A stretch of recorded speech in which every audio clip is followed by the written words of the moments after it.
I heard a lot of good things about this one, but as the movie went on, unfortunately, it killed some of my enthusiasm.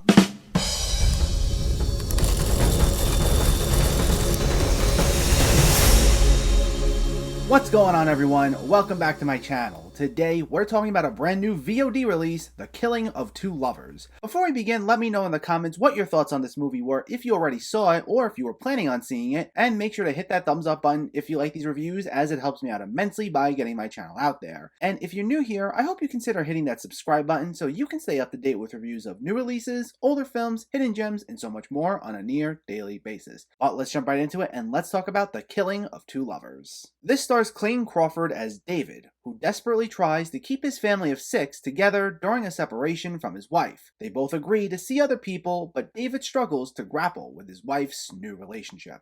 This is written and directed by Robert Matroyan, who's done a number of films before, but usually with another director named Rodrigo Ojeda Beck. But here, this makes his first solo outing, and it's distributed by Neon, one of my favorite companies for independent films, and it's been receiving a ton of critical acclaim, especially after premiering at Sundance in 2020. Now, I didn't see a trailer for this and didn't know much about it walking into it. Though, judging by the title, I was kind of assuming this would be more of a genre-heavy thriller, and after I saw the movie, I was looking at some user reviews, and everyone seemed to think the same thing. And the opening scene sets things up that way, with a scene of Crawford standing in a bedroom, holding a gun at the bed, supposedly with his wife and lover in it, leading us to think he's about to murder them in their sleep, only to rush out of the house before actually doing anything. But even though he does nothing, it still sets the stage for what we think is going to be this intense, genre-heavy film. But then it reels things in and slows way down for a much more quiet, methodical drama, which I found to be really off-putting. Not because I found these scenes to be boring or uninteresting,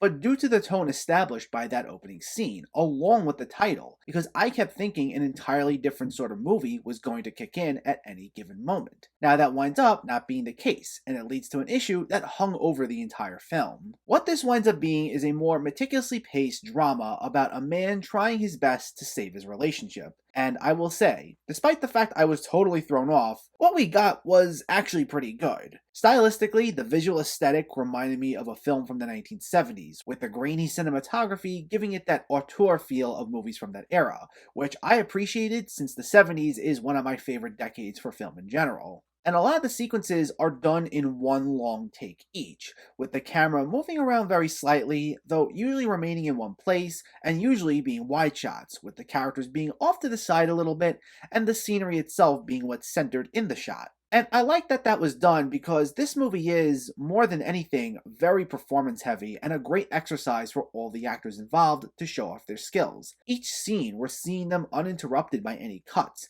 and it brings out that sense of tension much more to the forefront. From the way they respond to each other, from the way they move, sometimes even through the silence. The fact we never cut away gives the film more of this raw feel. And in terms of the performances, it's awesome, with a lot of the film resting on Clayne Crawford's shoulders in particular. The moments he shares with his kids, especially, were really sweet and heartfelt, and there were some great emotional beats with his teenage daughter Jess, played by Avery Pizzuto, who is most affected by her parents being separated. Whereas his 3 sons, who are much younger, are warm and friendly to him, with some nice moments such as them sharing Mitch Hedberg jokes with him, she tends to lash out, telling him to fix the family's problems. And while all that's great, it's the relationship between David and his wife Nikki, played by Sepideh Moafi, that I guess ultimately threw me off, and was what made me think this could abruptly change pace at any second. Basically, the state of their relationship is that they're separated, and as the two work out their relationship, David stays with his sick father. And while they do try to kind of work things out, they also come to an agreement, as I mentioned earlier, that they could see other people during this time. And she does, as we see she's dating a man named Derek, played by Chris Coy. Though, despite all of this, it seems like the channels of communication are crystal clear between the two of them. We see him go to pick up the kids, and as they get ready, David and Nikki have a pretty friendly conversation, and they seem like they're totally on the same page, and things are actually pretty open between them. However, when we see him on his own, he then has this total meltdown, and I'm talking like to the point of him constantly throwing things, punching the walls, and just being totally unhinged. And while it stems from him thinking he's going to lose Nikki, it's also a complete and total 180 from what we get with him when he's around either her or the kids. And the way it's built up, you think that things are going to come to a head in the ugliest way possible, but that winds up not happening. We do get tension that boils over pretty badly, which I won't spoil, especially in the third act, but for the most part, it stays fairly grounded. And like I said, what we got was engaging, but I had trouble figuring out what sort of mindset I was supposed to be in. Like, what we got was just a guy who, when on his own, was just in his own head in the most extreme way possible, and really was just someone trying to hold things together, even if he didn't totally have it together. But because the film opens with a scene that's tonally very different than what we ultimately got, I was interpreting those moments as, oh my god, he's going to snap and this is going to get ugly. And I kept anticipating things to come to a head in that way. There is still a moment in the end that's taken to an extreme, but not in the way you think. But I think had we not gotten that scene, which arguably could have just been cut from the movie, I would have been in the proper mindset to understand those scenes for what they actually were. If they wanted to establish how angry and in his own head he can get from the start, they could have done something differently. I also think establishing what exactly happened between Nikki and David that led to this separation would have helped things too. And I mean, we definitely had time to explore that, considering this is only an 84-minute movie. Like, we know they got married and had kids when they were really young, and that did play a part in things,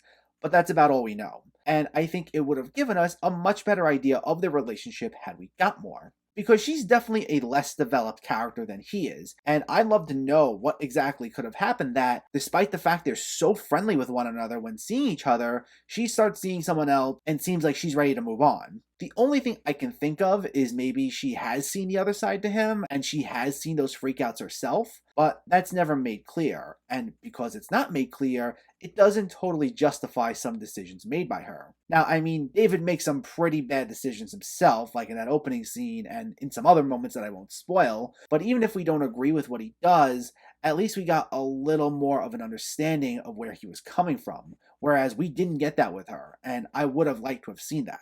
But now that I know what to expect from this movie, maybe if I watched it again, my appreciation for it would go up, because what we got wasn't boring. It was fine. Like I said, it was actually pretty good. The way some of the tension built up was great, especially when we get to the final act, and I especially liked the restrained approach at bringing out some of that drama. But as a filmmaker, your opening scene sets the tone for the rest of your movie. And because of that very strong opening scene we get here, it sets the tone for a totally different type of movie that, for the most part, we really didn't get. And it causes us, or at least that was the case for me, to interpret scenes in what winds up being the wrong way. And it's jarring, and it almost feels like a bait and switch. But now that I know for sure what kind of movie this is, now I can just focus on the character drama if I were to watch it again. And as I said, maybe I will like it a lot more. But I also take issue with films that don't let you properly appreciate them on the first viewing. And while I don't think this was a bad movie overall, that's how I felt about this.